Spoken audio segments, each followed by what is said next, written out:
Hey everybody, Scoutcrafter here again. It's Wednesday, and unfortunately I had another video planned for today, but it was taking too long and I have to go to Home Depot now. Can you believe I ran out of shellac? Me, Scoutcrafter, running out of shellac. Unbelievable. So let's take a trip over to Home Depot and pick some of the ways you could tell if you live in a bad neighborhood. And that is if your spray paint is locked up in a cage, and you could tell you live in a crappy neighborhood. Okay, one of the things I needed also to pick up was a seal for my faucet in the kitchen. So if you look on the left, that's the original Equipment Delta seals. It comes 2 to a package and it's $4.95. On the right, you see that Pro Value pack? That is, you get 50 of them for $10. So I can get 2 for $4.95 or 50, but let me tell you something, it's not the same. You know, I've tried the cheaper ones and for some reason they don't work. So if there's any plumbers out there, let me know what you think. Now, obviously, I'd had to stop by the ply aisle just to see what's new. And Crescent has some new designs. Did you see this one? It's the reversible one that you had the Lyman side on one side and you flip it around. It's the wire stripper. These actually do work and they're pretty interesting. I haven't tried this model, but I'd be interested to try it. Nextly, Channel Lock has a nice new, I never saw these nippers before, 357s. These look really promising. If you're looking for something for Christmas for somebody, you can't go wrong picking up an S-Wing hammer, 16 ounce or 20 ounce. And lastly, have you ever tried this Rain-X de-icer windshield washer fluid? It's about twice the price of it's about $4 for a gallon, but forget that blue stuff. This is 10 times better. You got to try it. I really like it. Okay, we are back from Home Depot, and I'm up in the attic again. I get up here a couple times during the winter. First of all, I got to do the Christmas decorations. You remember blow molds? Well, I put a blow mold. Look over here. You can see that? Blow mold Santa.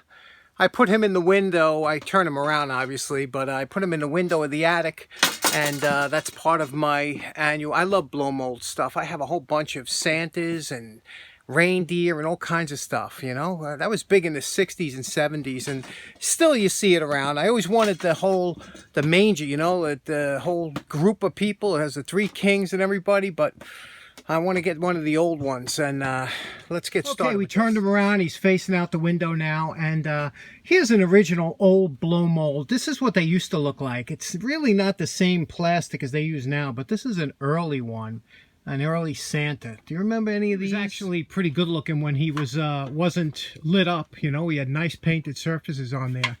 That's an early blow. Here's a little later one. This one here is about 20 inches tall. He's pretty big. That's what he looks like lit up. Yeah, he was nice. This is the later style, the current style. Here's the blow mold Santa with the reindeer. My grandmother had the real big one that she used to hang up. Here's a current gnome style. Here he is lit up. He looks real good. Here's a blow mold Santa and snowman that I actually found. Cleaned them up, and look at these. I found this wacky guy hiking one night, and then I threw him on top of my backpack, and people thought I was hiking with a little midget on my back. You can see here, blow molds just isn't about Christmas. They have them for all seasons, and one day I'm going to have a barn, and I'm going to have these all over the top. Okay, the other day when we were up here, I did the Helicrafter, the S38. Well, if you guys like radios, I have another radio here that you got to see. This was my dad's when he was in the Army. He bought this, and this is a great little radio. I used to love this, playing with as a kid, so let's check it out. Okay, here it is. This is the Zenith TransOceanic radio. This was my dad's. He got this, like I said, in the Army. It probably goes back to about 1956, 57, around that area. And what it was this radio was produced by Zenith, the TransOceanic model, from 1942 to about 1981 in all different configurations. Eugene McDonald, who was the founder of Zenith, wanted to have high performance and good radios, and he put a lot of time and effort into designing these, and you know, there were all kinds of people that safaris and things like that had this radio. This was a big thing. You remember now, the golden age of radio.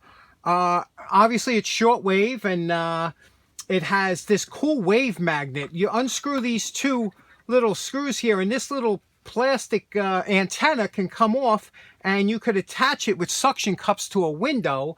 It's just a great little radio. Plus it had this antenna here that if you turned it and there, you could raise it up. You could see, and this antenna went all the way up to about 5 or 6 feet. So when I was a kid, I loved playing with this thing. I mean, this was This is just awesome, isn't it? Let's see if we can fire it up and tune something in. Now, if you want to see something interesting, when you turn the radio around here like this and to access the back of the radio, that was almost just as interesting as the front. What happened is you put your finger in here and you pull open the back, and here was all your tubes and the components that ran the radio. But in the front here, you could see down here you had this cord here was the one that went to the wave magnet that you could put on the window, and also the suction cups. So that's your antenna array. Here was your spare tubes. This went to a big dry cell battery. Remember, this ran off of AC or DC, so they had these batteries that were like 67.5 volts, and you can get a couple of them, and they were huge, big batteries, you know, but very expensive now to buy. But that would plug into there. Here was your standard plug for outlets. And then it had all your paperwork here. Zenith always came with a lot of great paperwork to help you in finding shortwave radio stations around the world, and to try and service your radio if there was any things you needed as far as tubes or anything like that. Also talked about, you know, different people that owned the radio and how this has been all around the world. I mean, they really know how to sell this radio. And here's the operating guide, warranty, and very interesting, you know. So let's see if we can't fire this up, suck in some stations from around. Okay, here we go. We have the plug. We'll plug it in here. Normally, if a thing's been sitting for a long time, I like to use a Variac and let it power up slowly, but I don't think it's been a couple years since I've had it, so we'll just put it on, just turn it on, let it go. You can hear something already coming through the speaker here. Let's see if we can tune something in. In the new green tea combo formula. 200, ahead by nearly half of 1%. Yeah, we did it, but not very. Modern world.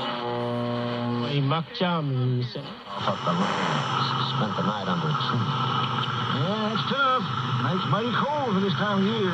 Now, how great is that? An old-time radio station picked up on this. I love this stuff. I'll come up here, turn the lights down, and just listen to the old-time radio. Let's see if we can pick up some real old stations. Okay, now, like I said, this is a standard broadcast band. Then you have all the way up to 31 meters. But we're going to go here to this one here. Apparently, there's some old-time signals that 19 meters that if you tune in, you can hear signals that are bouncing around the atmosphere from 30, 40 years up here. Here's something. Yesterday, December 7th, 1941. Wow. Look at that. Let's go down. Let's see if we can pick up another. We shall defend our here's something. island, whatever the cost may be. We shall fight on the beaches. We shall fight on the landing ground. Wow. Well, Today, I consider myself the luckiest man on the face of the earth.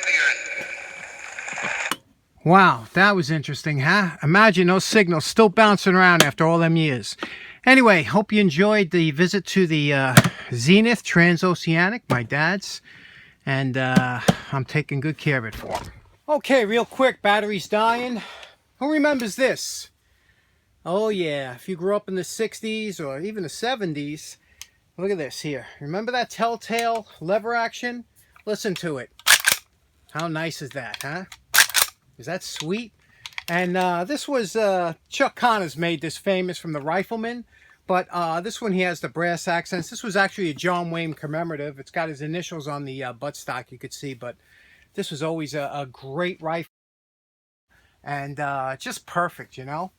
Just wondered if you remember that, because when I was a kid, this was the bomb. Everybody wanted one of those. For those of you who aren't familiar with Chuck Connors was both a professional baseball player and a professional basketball player, very rare.